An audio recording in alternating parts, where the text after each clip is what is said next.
86-year-old widower. My background is I'm an Air Force colonel, retired, 30 years in the military. I came here with my wife because she needed this kind of a situation.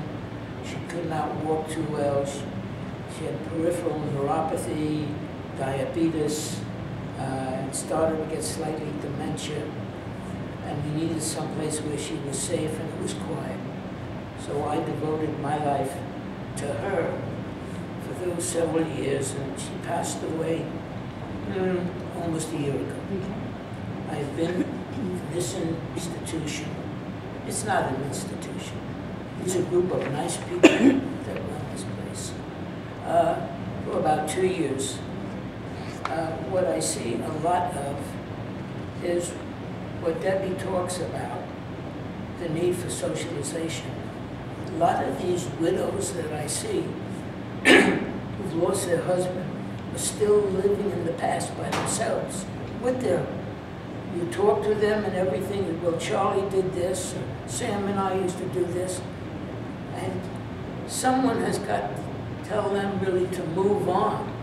And I would think that this socialization bit is that someone telling them, you can't sit and just get old and wrinkled.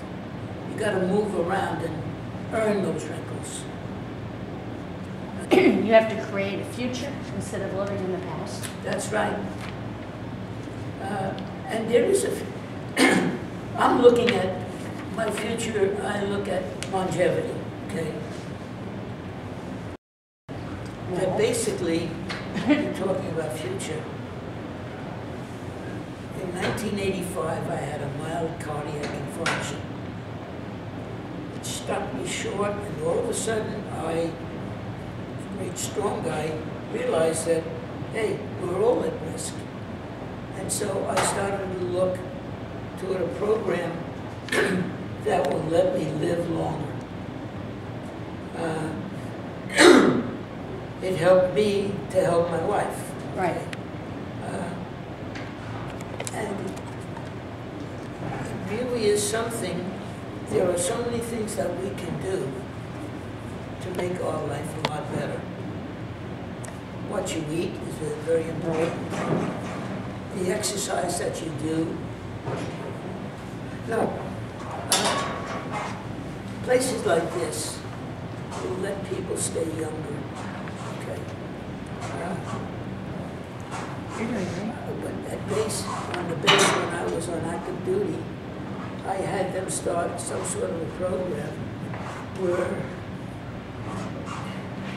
I forget what it was, but it was something to the effect that we're doing this so we can extend our lives. Right. And there are a number of programs called life extension around.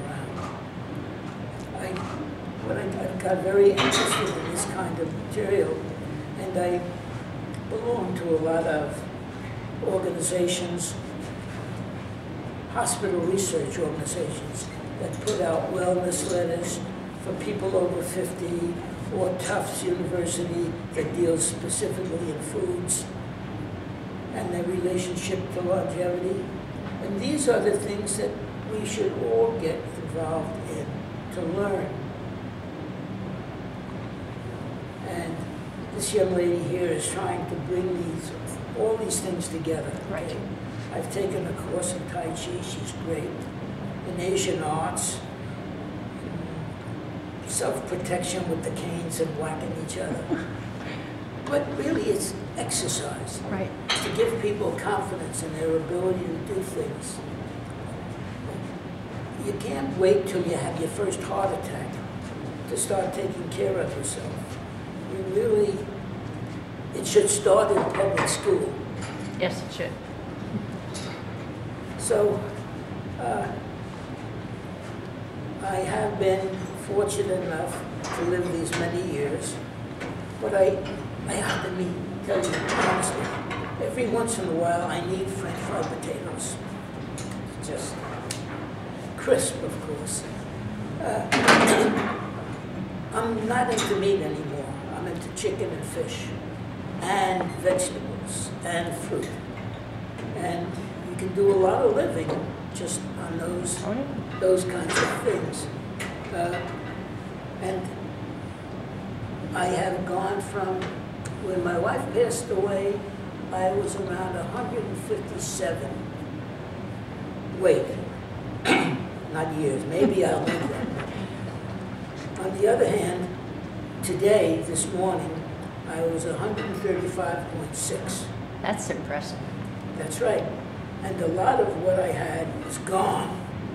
And a lot of what I've got now is more muscle, which weighs more. So if I gain a half an ounce, I say, well, I'm putting on muscle. You did, too. Well, muscle actually burns more calories than fat. We have a beautiful place here. Oh, yes.